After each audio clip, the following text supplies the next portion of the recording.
Oleksii Riabchyn. He is the advisor to Ukraine's Deputy Prime Minister for European and Euro-Atlantic integration.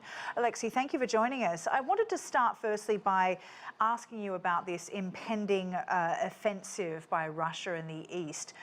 Do we know what the goal would be here? Is it to take control of that area in the Donbas region so that victory can be declared by Russia?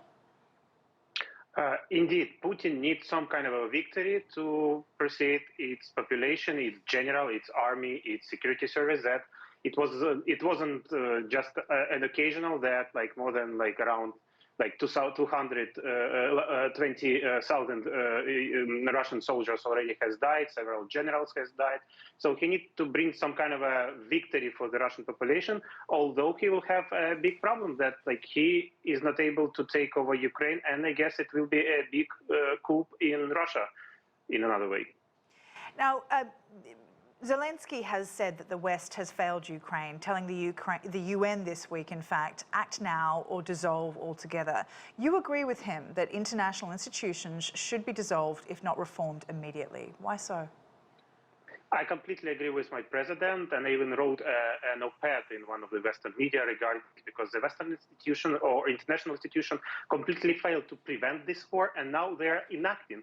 So basically, all the institutions of the United Nations and many others who were created deliberately to prevent the war or to stop the war, they are not failed.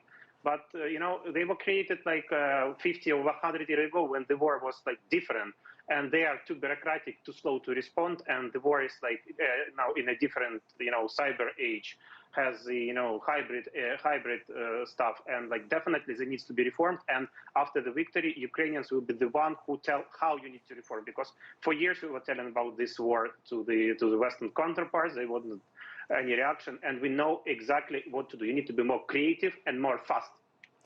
You accuse NATO of defending its eastern flank rather than defending Ukraine with a no-fly zone, boots on the ground, but that's now, that would be seen as a direct combat mission for the alliance. And they say it would invite an all-out war between the West and Russia. Is it not fair that the NATO also defends that broader fight that they're concerned of? But it's already a fight between, the Western civilization, the democracy, and Russia, which considered to be an autocracy, and with the leader who attacks for the first time in many years an independent state. It's already a war between the values, I would say, and the NATO institution of a Western civilization helping to protect its border. So I would say that a lot of Lithuanian, Latvian, Estonian, a lot of people in Poland, in Romania are now asking whether NATO will definitely save them if there will be any attacks on them, whether NATO will do the Article 5, so collective security protocol, in the case if any of them will be attacked. And we see that only Ukrainians are the ones who brave and who are fighting.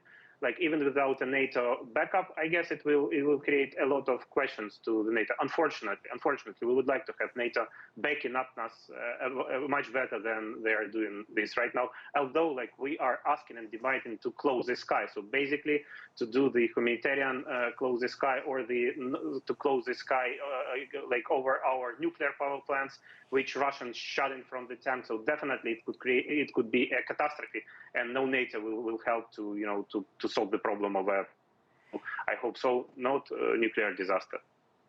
What more can the EU do specifically in terms of its reliance on gas towards Russia? I mean, Russia supplied more than half of the gas that Germany uses to heat homes and power factories, that sort of thing.